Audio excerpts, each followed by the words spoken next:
Hello friends, in this video we are going to talk about link layer addressing, or otherwise we can say data link layer addressing. See, before any data in internet it reaches the destination, means it need some kind of an identifier, or otherwise in simple terms we can say an address. So there is an address we all know, it is very popular, which is called as IP address. So IP address is a 32-bit address which is used to identify the relevant network a host computer is associated with. So we all know this because all our mobile phones do have an IP address, all our computers do have an IP address. So IP address is quite a popular term. But there is one more address called link layer address, or otherwise it is called as hardware address. So there is few other names for this hardware address. It's called as MAC address, that is called media access control address, or otherwise it is called as physical address. So all three addresses are same. This address or this hardware address is a permanent address of any end device or any intermediary device. So we can say like host computer, a host computer should have a hardware address, intermediary network equipment should have a hardware address, and a destination computer should have a hardware address. Okay, so this we are going to look into this particular topic. Okay, how this address is formatted and how this address is given, and what are other things we have to discuss in this.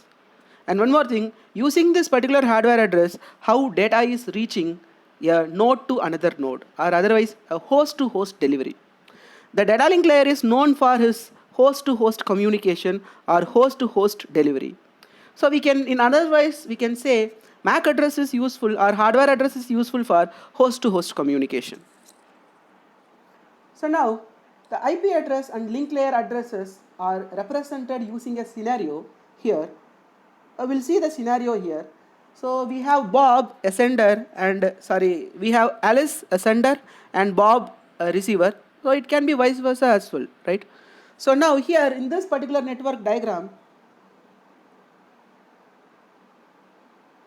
okay, in this particular network diagram, we can see Alice, a sender, and Bob, a receiver. So it can be vice versa as well. And we can see few things here. So Bob uses a laptop, Alice uses a laptop. It can be a laptop or desktop or any end device. And there are intermediary device. It can be a wired switch or a wireless switch. And then it is given to a router. And again, there is a switch interconnection. So it's quite a network diagram we have here. So this diagram is going to deal with IP address as well as hardware address, or otherwise called as MAC address. So now N1 represents IP address, or otherwise called network address. L represents link layer address, or otherwise called as a hardware address. Okay. So now, as for now, we are not going to see any format, particular format for even IP address or a hardware address. Just we keep it as N1 and L1. If it reaches to the next network, it can be N2 and L2.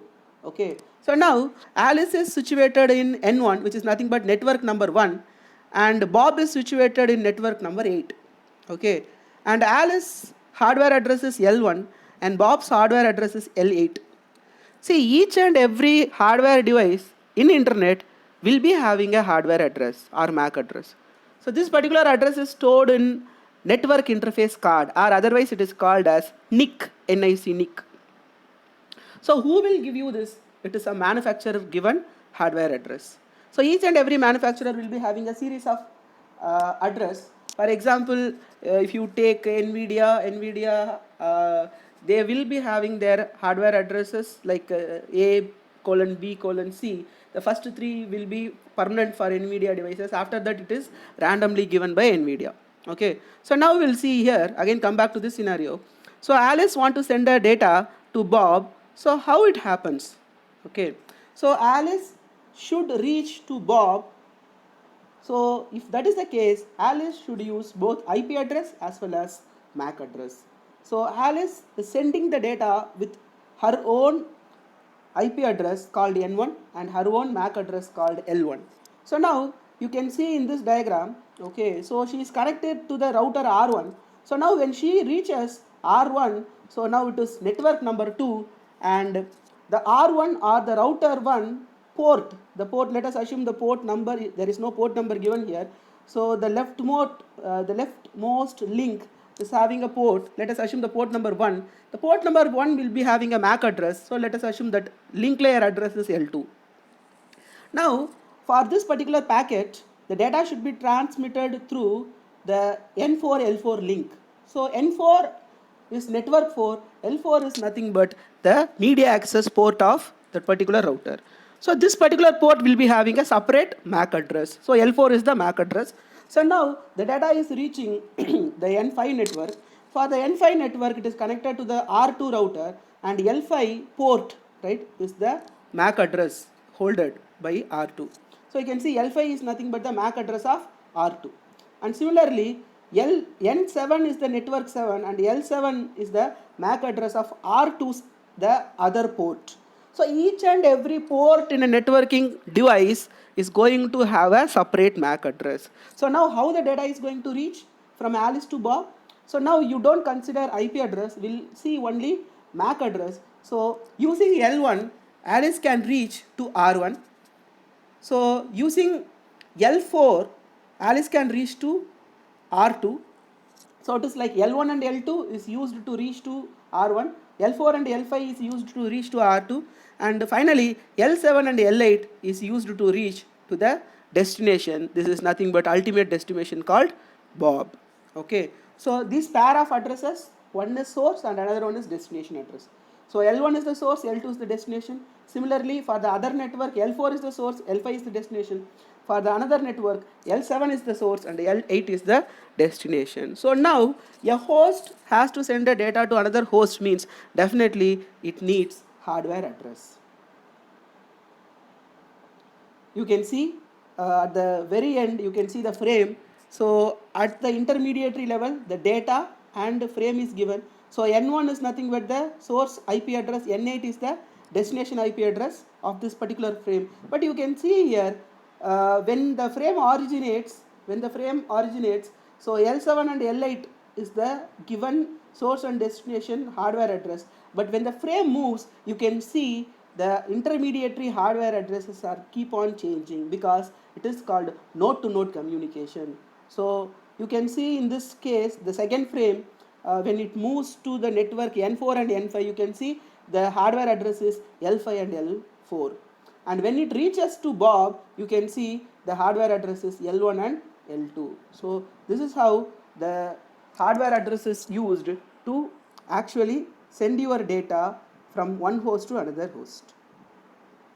Now, we are going to discuss about a very important protocol that enables us in getting the MAC addresses of unknown network, and this is otherwise called as ARP resolution.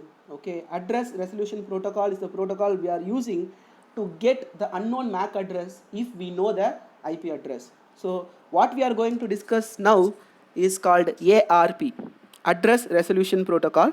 The purpose of this protocol is to get IP address, is to actually get MAC address if you know the IP address. So we all know only IP address. Only after introducing this particular topic, only we know that there is another address called MAC address or hardware address. Okay, but how this hardware address is known to the computer, or known to the devices, or known to the network interfaces? So the answer is ARP, address resolution protocol. So we'll see what is the purpose of this. So anytime a node has an IP datagram to send to another node in a link, it has the IP address of the receiving node. However, the IP address of the next node is not helpful in moving a frame through the link. So we need the link layer address, or otherwise called a MAC address, for the next node. So this is the time when address resolution protocol become helpful. So as I told you, the purpose of ARP is, when you have the IP address of your receiver, I need to find out what is the intermediary node link local address, or otherwise what is the intermediary node's link address. So that we need to get. So for that we are using a protocol. So this protocol is actually working between layer 3 and layer 2. So there is a famous MCQ question which is asked again and again in all the competitive exams. So ARP protocol belongs to which layer? Actually ARP belongs to layer 3. But it is going to work with layer 2. to get your MAC address. So now there is a scenario given, and through this scenario we are going to identify how ARP is going to be useful. So before that we'll see how ARP functions. As I told you, ARP is a network layer protocol. ARP is a network layer protocol. Network layer is the third layer of ISO OSI model. So there are few protocols works in network layer. So the first protocol we all know is IP, Internet Protocol. Without this there is no network layer. And there is a protocol that will assist IP, that is Internet Protocol, is called as ICMP, okay, and IGMP. ICMP is Internet Control Message Protocol and IGMP is Internet Group Management Protocol. Okay, so the one protocol is used for unicast and another protocol is used for multicasting. So now ARP. So ARP is, as I told you, it is going to work between layer 3 and layer 2. So I have IP address and ARP will help me in getting the MAC address of the next hop device. So how ARP functions? So there is a scenario given here. So there are systems here which are connected. So there is quite a network arrangement given here. So system A and system B is in the diagram. So as we see here, so system A belongs to one particular local area network and system B is also there in the local area network. It can be in the local area network or it can be in any other network also. So ARP is going to work here. So now you see there is a request. So the request is going to look for link layer address of a node with IP address N2. Okay. So now how ARP is going to get us the MAC address. So now system A wants to reach to system B and we know system A's IP address is N1, system B's IP address is N2. So before data transmission itself, system A knows what is the IP address of N2. Then only data transmission is possible. But here there is a question mark. Whether system A knows the MAC address or link address of system B or not. Okay. So definitely before the communication begins, definitely system A will not be having the MAC address of system B. Here ARP will come into picture and it will be helpful in getting the address. So what ARP is going to do? So generally ARP is implemented using switches and routers. So now what ARP is going to do is ARP is going to broadcast the request called ARP request to all the nodes connected through the connected ports. So you can see the switch is connecting. There are 4 ports. So system A is connected to port 1, network 4 is connected to port 2, network 3 is connected to port 3 and network 2 is connected to port 4 of the particular switch. Now what your ARP is going to do is as soon as you make a request, the request is broadcasted to all the network except system A's network because system A is made the actual request. Okay. So now the broadcast packet will go to N4, N3 and N2 and it will not go to N1 because N1 is the network which makes the request. Okay. So now what happens? Now all the systems, right, connected to the each network will be further broadcasted. If there are further hundreds and thousands of computers are there, no issues. It is further flooded and broadcasted. In this particular example, there are only one computer. So this particular broadcast is directly reaching the end devices. So now what happens? N4 will take each one at a time. So N4 is having a MAC address of L4, but the request is made for N2, finding N2. Now there is a broadcast packet coming to N4 and it is looking for N2 network, but the system is going to check the IP address of the broadcasted packet. The broadcasted packet is for N2, but the IP address of N4 network itself is N4. So now this is not matching, so this N4 network will drop the packet or drop the ARP request. Again we'll go back to N3, so it is going to compare N3 and N2. The destination is actually N2, but here the destination is N3, so the N3 network will drop the packet. But what about the network N2? System B's IP address is N2. Now there is an incoming ARP request, so N2 matches. So now the system B is going to send a ARP response message or reply message. In the ARP reply message, what he is going to do is the system B is going to send the MAC address of his own. System B is going to send the MAC address of his own. Okay. So now what happens? So in the reply ARP packet, So the L2 is given. So this packet goes back to system A and it reaches the system A, and finally system A can unicast the packet directly to the system B. So this is how ARP or address resolution protocol fetches the MAC address provided you have the logical address or IP address. Okay, are you getting this? I hope you will be getting this.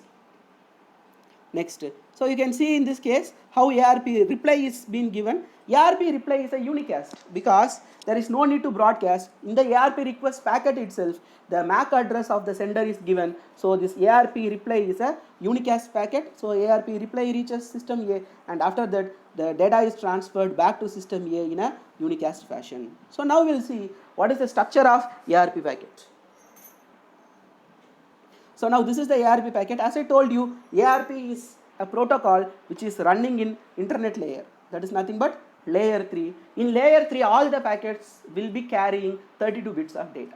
Okay, so each segment of a packet is going to be 32 bits long, and you can see ARP packet is also going to be a 32-bit long packet. Okay, so now you can see the packet starts with 0 to 8 delimiter, and 8 to 16 delimiter, and 31. So 0 to 31 altogether you can see there are 32 bits length. Okay, and you can add one segment to each based upon the type of protocol you are actually dealing with. So this is the ARP packet. You can see hardware type is given here. So this hardware type is nothing but either the hardware is belonging to a local area network or it is a WAN protocol based hardware. So it is going to give you what is the type of hardware used. Next one is called protocol type. So here the network layer protocol what I am actually using. So whether it is belonging to an IP protocol or whether this packet is belonging to a ICMP protocol, whether this packet is belonging to a IGMP protocol. So what is the upper layer protocol I am trying to use? So that is given in the protocol type. So next, what is the hardware length? So this is going to tell me the length of the hardware, and what is the protocol length. So how many bits are used here? Next one, operation. So this is very important. Whether this packet is a ARP request packet or response packet, it is given in the operation. So request is given by 1 and reply is given by 2. And the next is very important, that is called source hardware address. So let us assume A is the source which is making a data transmission means, so source hardware address is going to be A. And source protocol address is nothing but IP address. So source hardware address is nothing but the MAC address of source, and source protocol address is nothing but the IP address of the source. Next one is destination hardware address. So this is the address what we are actually getting through ARP protocol. So whenever I make this request, the particular field will be empty. So after the ARP resolution has happened, after that only this particular place is filled by the destination node. Okay, and finally we have destination protocol address. So destination protocol address means the destination's IP address. So this is the structure of ARP packet. One more time I am going to tell you this. So it is going to have the hardware type. So it's going to tell me what is the type of the hardware. Protocol type, what is the upper layer protocol I am trying to use and what is the type of the protocol. Hardware length, yes, what is the length of the hardware unit I am using. And next one is protocol length, what is the size of the protocol I am actually using. Okay, so hardware length is nothing but here we talk about MAC. In protocol length we are talking about IP. Next, operation, whether it is request or response packet. Next one is source hardware address, which is nothing but MAC address of the source. Source protocol address, which is nothing but IP address of the source. Destination hardware address is the hardware address of the destination what I actually want to get. And finally, destination protocol address is nothing but the IP address of the destination. Okay, so this is how ARP packet is going to be structured. And in real time also we can able to capture this. We are having a lot of simulation tools. We can use Cisco Packet Tracer and we can go about a simple simulation to show this. Okay, so we may we can have a simulation video also in our future videos. Okay.